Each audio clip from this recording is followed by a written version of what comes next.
మహిళలపై టాలీవుడ్ దర్శకుడు గీతా కృష్ణ అనుచిత వ్యాఖ్యలను ఖండిస్తున్నామని ఉమెన్స్ అడ్వకేట్ వెల్ఫేర్ అసోసియేషన్ అధ్యక్షురాలు పుష్ప అనురాధ తెలిపారు.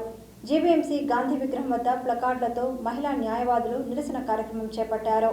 ఈ సందర్భంగా ఆమె మీడియాతో మాట్లాడుతూ ఉమెన్ అడ్వకేట్స్ వెల్ఫేర్ అసోసియేషన్ ఆధ్వర్యంలో గీతా కృష్ణ ఫిల్మ్ స్కూల్ అధినేత దర్శకుడు గీతా కృష్ణ వివిధ ఛానల్స్లో ఫిల్మ్ హీరోయిన్స్ మీదే కాకుండా మహిళలందరిపై అసభ్యకర అశ్లీల పదజాలాలతో వర్ణించడం సమంజసం కాదన్నారు.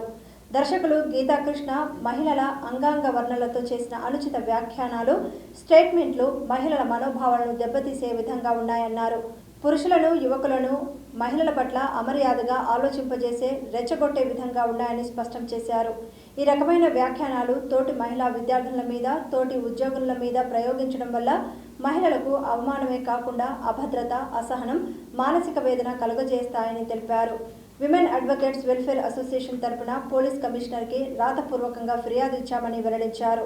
ఆ వీడియోల ఆధారంగా తీసుకొని గీతా కృష్ణపై గట్టి చర్యలు తీసుకొని అతని మాటల ప్రభావంతో సమాజంలో యువత పెడదోవ పట్టకుండా చూడాలని ఆమె సిపికి విజ్ఞప్తి చేసినట్లు తెలిపారు. ఈ నిరసనలో అసోసియేషన్ సెక్రటరీ హేమమాలిని, కోశాధికారి బి రమాదేవి, ఉపాధ్యక్షురాలు కె లక్ష్మీదుర్గ, డి పద్మారాణి తదితరులు పాల్గొన్నారు. Anuradha Pappandi, women advocates welfare association ప్రెసిడెంట్ని, నాగశ్రీ గారు మా వైస్ ప్రెసిడెంట్ మా అసోసియేషన్కి, అలాగే వీళ్ళిద్దరూ మెంబర్స్, ఎగ్జిక్యూటివ్ మెంబర్స్ అండి. మేము ఈ సంస్థ స్థాపించి మహిళా సాధికారత కోసం, మహిళల్ని ఏ కష్టం నుంచైనా రక్షించడం కోసం, వాళ్ళకి సపోర్ట్ చేయడం కోసం ఈ సంస్థ స్థాపించడం జరిగింది. ఒక్క అడ్వకేట్లకే కాకుండా సొసైటీలో ఉన్న ప్రతి మహిళకి మేము సపోర్ట్ చేయాలని నిర్ణయంతో వచ్చాము. ఈ మధ్యకాలంలో చాలా కాలం నుంచి డైరెక్టర్ గీతా కృష్ణ గారు ఎవరైతే ఉన్నారో ఆయనకు ఒక ఫిల్మ్ స్కూల్ కూడా ఉంది హైదరాబాద్లో. ఆయనకి రిజిస్టర్డ్ ఆఫీస్ మన విశాఖపట్నంలో కూడా ఉంది. ఈయన ఏం చేస్తున్నారంటే మహిళల పేర్లు చాలా అసభ్యకరంగా, అవమానకరమైన అశ్లీల వర్డ్స్తో ప్రతి అంగాంగాన్ని వర్ణించి ఒక్క హీరోయిన్లకే కాదు పబ్లిక్ మహిళలందరినీ గురించి అతను తప్పుడుగా మాట్లాడడం చేస్తున్నారు. మేము చాలా రోజులు మేము అబ్జర్వ్ చేసినప్పటికీ ఎందుకు ఆగామంటే గవర్నమెంట్, మన కూటమి గవర్నమెంట్ ఏమైనా యాక్షన్ తీసుకుంటుందేమో ఆయన మీద అనే ఉద్దేశంతో ఆగాము. కానీ అది ఎప్పటికీ జరగట్లేదు. అది కాకుండా రకరకాలుగా ఇంకా కొన్ని వీడియోస్ హల్చల్ చేస్తున్నాయి. దాని వీడియోస్ కూడా చాలా ఎక్కువైపోతున్నారండి. దానివల్ల మనం ఏదో ఒక నిర్ణయం తీసుకోవాలి. మహిళకి అవమానం తట్టుకోలేదు, అలాగే తర్వాత వాళ్ళ మనోభావాలను దెబ్బతీయకుండా ఆపాలని ఒక ఉద్దేశంతో మేము ఈ కార్యక్రమం చేపట్టి ఇమీడియట్గా ఆ వీడియోస్ కటింగ్స్ అన్నీ తీసి అతను ఏవైతే అశ్లీల పదజాలాలు వాడారో వాటన్నిటితో కంప్లైంట్ తయారు చేసి నిన్న సిపి గారిని కలిసి కంప్లైంట్ ఇవ్వడం జరిగింది.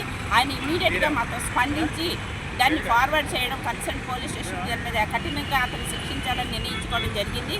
అది ఒక్కటే కాదు కదా, మీరు మా గవర్నమెంట్లో కాన్స్టిట్యూషన్లో 4వ సింహమైన మీడియా ద్వారా సొసైటీలో ఉన్న ప్రతి యువతని రేకెత్తించడానికి ఇది మేము మీ అందరి ద్వారా ఇది సమాయత్తపరచడం జరిగింది. ఇది పబ్లిక్ తెలియజేయాలనే ఉద్దేశంతో కనుక మీరు కూడా పబ్లిక్లో ఈ ప్రెస్ మీట్ ద్వారా లేకపోతే ఈ ప్రసంగాల ద్వారా, ఈ స్టేట్మెంట్ల ద్వారా అందరికీ తెలియపరిచి ఎవరైతే గీతా కృష్ణ గారు పెట్టిన వీడియోస్ ఉన్నాయో అవి ఇమీడియట్గా రిమూవ్ చేయాలి.